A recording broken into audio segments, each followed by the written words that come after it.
कुर्सी को ये नहीं पता मैं कुर्सी हूँ, जो उसे अपनी नहीं पता है। और इन्हीं 5 तत्वों से मिलाकर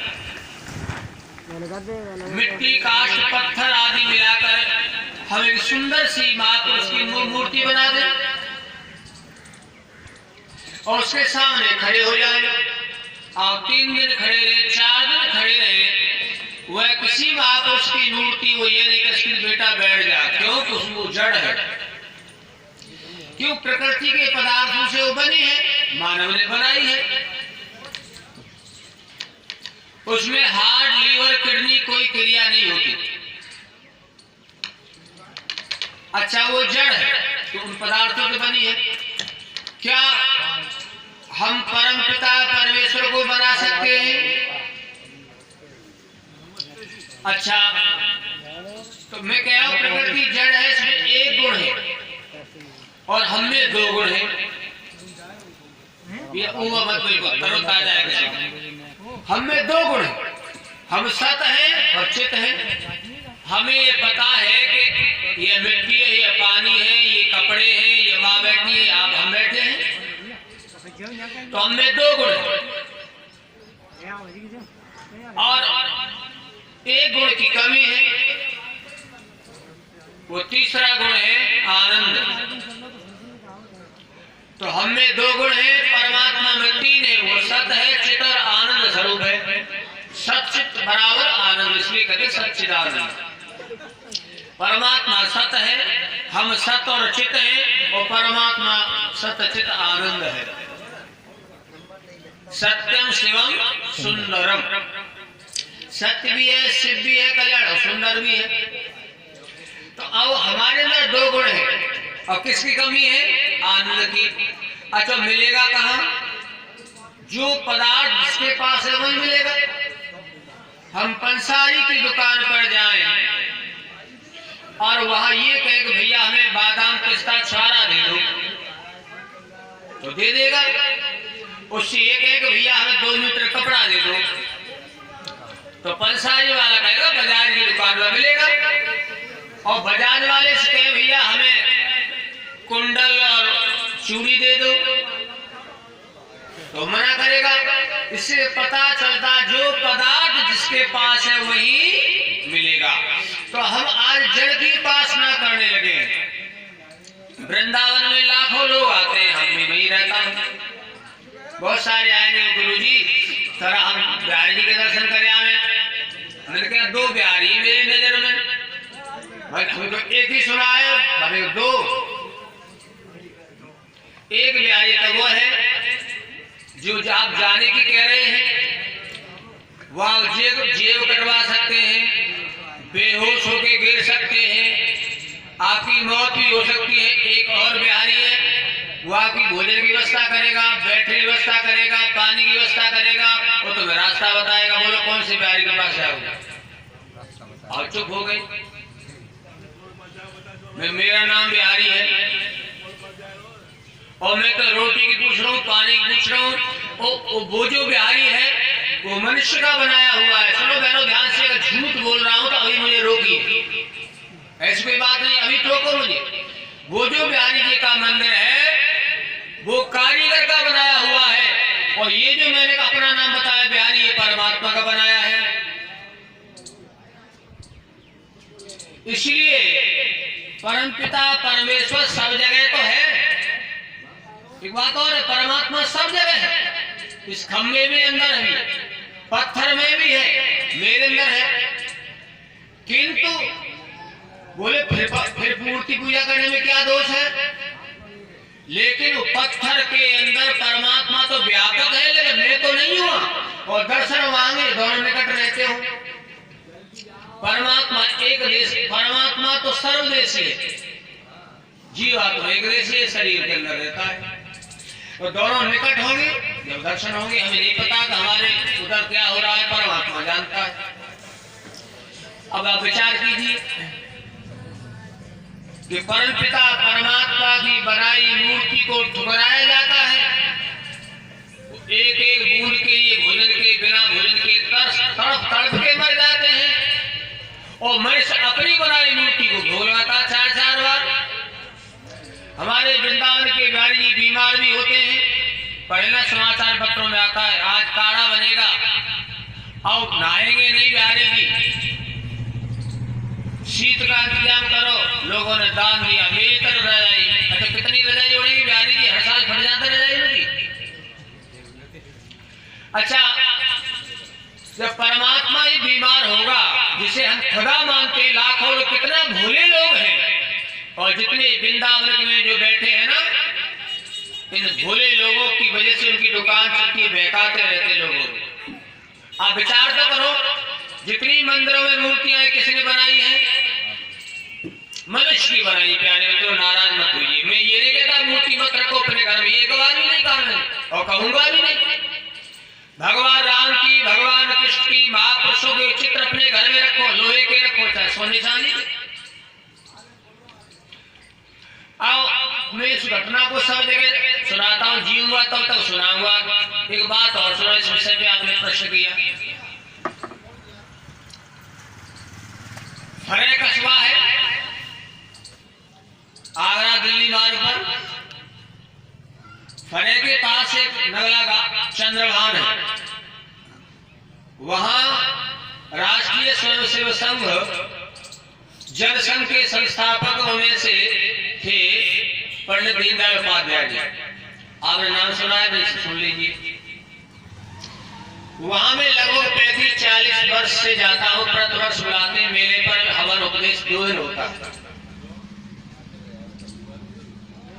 अटल बिहारी जब प्रधानमंत्री थे तो दोपहर का समय था, माँ बोली भोजन कर ले, तो भूख लगी थी, भोजन में कर लेता हूँ। तो फोन आ गया, मोबाइल नहीं था तब तक। छोटे भाई उस पर 2 पैसे हैं तो मोबाइल को लगवा लिया, टेलीफोन मारने लग दिया। और टेलीफोन सुनते ही मित्रों पेट में लड्डू फूटने लग गए। खुशी के मारे भूख खत्म, ऐसा सुंदर संदेश सुना। आपको क्या सुना? तो वहां की जो कार्यकारिणी ब्राह्मणों का गांव है, 2-4 साल तक उसे बहुत ईर्ष्या करते थे। ये बेचारा सुनकर उनकी बात समझ में आ गई। तो वहां की कमेटी निर्णय किया कि भाई जो बाद गांव के आचार्य जी हैं उन्हें बुलवाओ। मेरा गांव बाद है रिफाइनरी के पास। तो क्या निर्णय किया कि जो भगवान जी का मंदिर है वो लगभग उसका काम पूरा हो गया है, और अटल जी ये बीमार हो गए, और आपको आचार्य जी हवन करना, ये भी कराना है। मैं 13 नंबर के स्वप्न तो नहीं देख रहा मैं, कभी ऐसा भी होता मजाक कर रहे हैं लोग। पास में हमारे परिचित खड़े थे, स्वामी कुसुमपुरानी जानते हैं, बलराई के भोजनेश जी, और आसपास के दकोला के एक आध व्यक्ति थे मीटिंग में।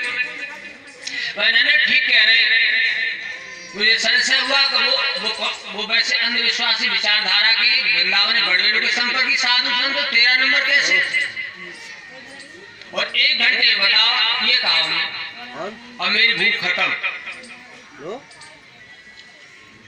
और एक काम और करना यार, हवन के साथ साथ जो भगवान जी का मंदिर बना उसमें प्राण भी आपको डाल ले।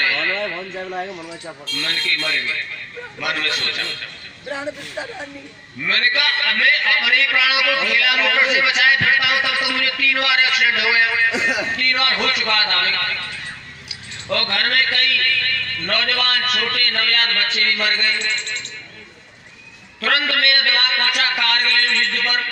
22 साल 23 साल 24 साल के लाल कारगिल में चले गए, जो पाकिस्तानियों ने भारत को बंकर बना लिए थे। उन्हें भगाने में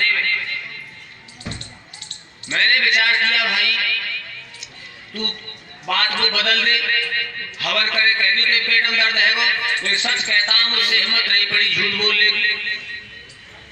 मैंने कहा भाई ऐसा व्यक्ति ढूंढो, कोई व्यक्ति जो भगवान की बात छोड़ो, वो मनुष्यों में प्राण डालने वाला मिल जाए।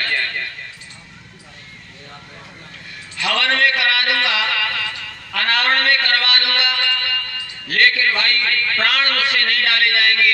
प्राण उसमें डाले जाते हैं जिसके निकल गए हो। ध्यान से सुनना बहनों, बहुत कठिन कार्य है सच्चाई अंदर जाना। सच्चाई चाहिए कल्याणी हमारा हो जाए। ऋषि दयानंद कहते बिना सत्य उपदेश के मनुष्य जाति का उत्थान होना असंभव।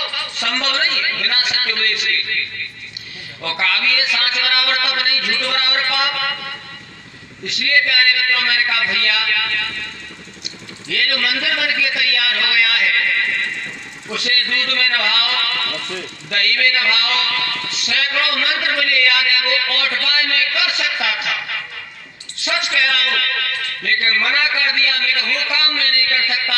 भगवान में प्राण कैसे डाल दूं? ये गाड़ी खड़ी है, अब तो लीवर भी परिवर्तित हो जाता है, किडनी भी ट्रांसफर कर दे एक दूसरे का, इतना विज्ञान ने तकनीकी प्राप्त कर ली है। लेकिन प्यारे मित्रों ऐसा कोई व्यक्ति आज तक पैदा हुआ न होगा, तो प्राण उसमें डाले जाते हैं जिसके निकल गए हो। अगर जिनके प्राण निकले, डॉक्टर से विवाद हुआ तो लीवर किडनी सब सही है, डॉक्टर कहता है भाई साहब मौत का इलाज मेरे पास नहीं है, तो पंडित जी को बुलाओ। ऐसा कोई व्यक्ति ढूंढो, मैंने कहा फोन से, 1,50,000 मेरे परिवार वाले संपन्न व्यक्ति हैं, उनसे कह के 1,00,000 2 लाख दक्षिणा में दिलवाऊंगा। भगवान की बात छोड़ो, मनुष्य में प्राण डालने वाला मिल जाए। मेरी सीमा पर रोज लाल कई बलिदान हो जाते हैं, रोजाना। तुम्हारा घर कब सुरक्षित है? इन हमारे सैनिक भाइयों की तरफ से रोज बलिदान होते हैं, उनमें कोई प्राण। ओहो, कई कई परिवार में एक ही बेटा था जिसकी बेटी की हाथ की मेहंदी भी विवाह की नहीं छूटी थी। आदेश आ गया कारगिल में, विवाह से शादी फेरे लेकर तुरंत चला गया। बच्चा कहाँ? और सीमा पर उस बेटी को क्या पता था मैं विवाह के बाद विधवा हो जाऊंगी। ऐ मित्रों ऐसा कोई ब्राह्मण ढूंढो। तो मुझसे कहा कोई एक ही व्यक्ति चाहिए प्राण डालने वाला, हवन करने वाला, हमें 2 नहीं तो हमें कोई ढूंढ दीजिए। आज तक कोई पश्चाताप नहीं है और मैं गया भी नहीं। उसके बाद फिर प्रतिवर्ष बुलाते, साल भी बुलाया था। अब आप विचार करो, चिंतन तो करो कि प्राण कैसे डाले। बाकी घरों में क्या कोई पंडित, कोई विद्वान, कोई सदाचारी प्राण डाल सकता है क्या? फिर सच्चाई क्यों हमारे गले नहीं उतरती? हमारी मूर्तियों में ताकत होती तो मोहम्मद गौरी, खिलजी, कितने यहाँ गौरी बदमाश यहाँ आए लुटेरे, एक लगड़ा भी लूट के ले गया तो 4 हाथ पैरों वालों को, और अरबों की संपत्ति यहाँ से लुट गई। तैमूरलंग और पंडे पुजारियों ने कहा ओहो, जब हमारी मूर्तियां अपने गणों को छोड़ेगी और साहब वो गण खत्म कर देंगे मलेच्छों को, तुम्हें लड़ने की जरूरत नहीं है। ऐ मित्रों मक्खी की टांग मूर्तियां नहीं तोड़ पाई, हम लुट गए। इतिहास साक्षी है, वो इतिहास किसी आर्य समाजी ने हमने नहीं लिखा, वहां के उस समकालीन लोगों ने लिखा, मुसलमानों ने भी लिखा। संग्रहालय में वो दस्तावेज सुरक्षित है। आप बताओ बहनों कि क्या वास्तव में आज वही पाप वो करते रहेंगे? जिस परमात्मा ने हमें उत्पन्न किया, बड़ा किया, उसकी उपासना करनी चाहिए, जड़ की उपासना करनी चाहिए। जड़ में तो मूर्खता है। स्पीकर के सामने खड़ी हो जाओ हाथ जोड़ के, ये नहीं कह सकता बेटी बैठ जा।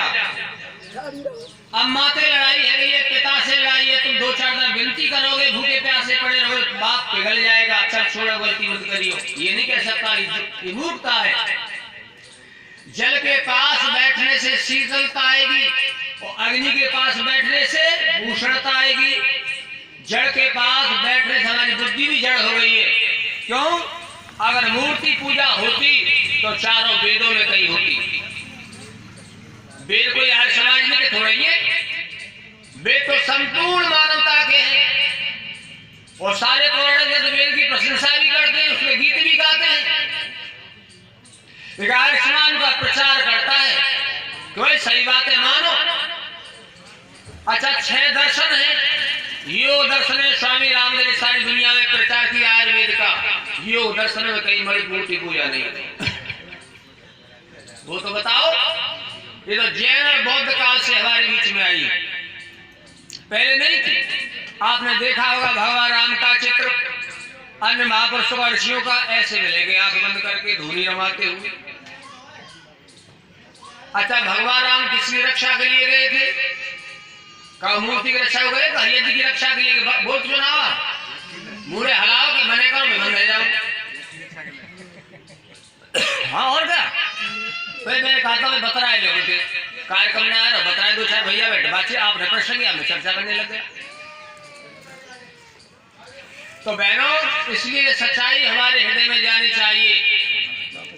हाँ, ये पत्थर भी संस्कार खबर मूल्यवान हो जाता है। जब कारीगर इसमें कोई कलाकारी कर देता है, वो पत्थर की कीमत बढ़ जाती है।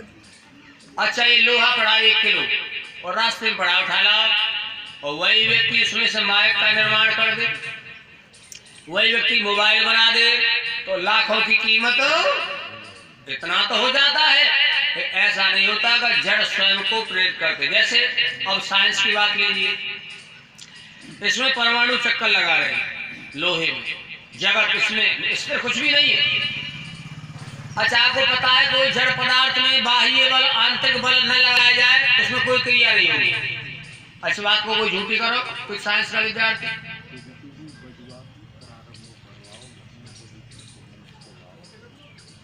तो पता चला कि जड़ पदार्थ में कोई बाह्य क्षेत्र को बल न लगाया जाए, तब तक उसमें कोई क्रिया नहीं हो सकती। इसलिए भाई और बहनों, जो मूर्ति पूजा की बात है, आप अपने घर में जो चित्र है वो धूल जम जाए, साफ कर दो।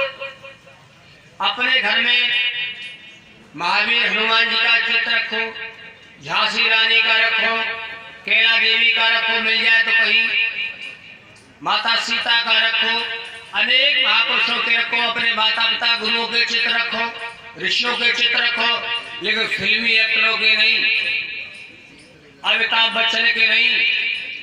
बाकी घरवाले ने क्या संदेश दिया पता है क्या तुम्हें? हाँ भाई, आप में मोबाइल वाली कंपनी बैठी है, इधर मुंह कर ले छोरा, इधर मुंह करके बैठो, तुम्हारे पंचायत कर रहे मोबाइल। अभी पता हुआ अमिताभ बच्चन की पत्नी ने अपनी नातनी को क्या कहा था, अमर उजाला में छपी, नहीं पता? अरे भोले लोगों, तुम्हें सजग सावधान होना चाहिए, कब तुम पे आक्रमण हो जाए। कौन व्यक्ति सरेंद्र शराबुर, वो बदमाश निकम्मी चरित्रहीन महिला ये कह रही थी कि मेरी नातनी विवाह से पहले संतान पैदा कर ले, बच्चा पैदा कर ले, मुझे कोई इतराज नहीं है। और तुम कौन कौन राजी हो बताओ भाई?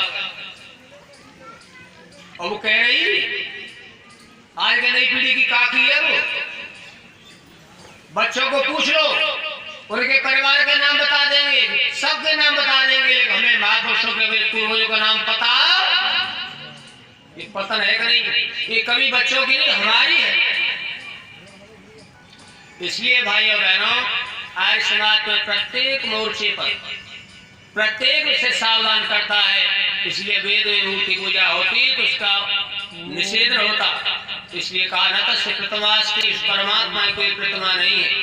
वो परमात्मा निराकार है, वो सर्वशक्तिमान है, वो दयालु है, वो सर्वदेशी है, वो पक्षपात रहित है। ऐसे गुण जिसके अंदर घटते हुआ परमपिता परमेश्वर है। प्रकृति में एक गुण है, हम में 2 गुण है, परमात्मा 3 है, सत्य चित्त बराबर आनंद स्वरूप है। तो हमें किसकी कमी? आनंद कमी। तो आनंद मिले कहाँ? परमात्मा के पास। मिलेगा कैसे? वो हमारे पूर्वजन हमें बता दिया है कि वो हम योग दर्शन आदि पढ़े, उसे न पढ़े तो विद्वान के द्वारा सुने, सुनकर देखकर सही ज्ञान को प्राप्त करें और महापुरुषों को बताए मार्ग पर चले।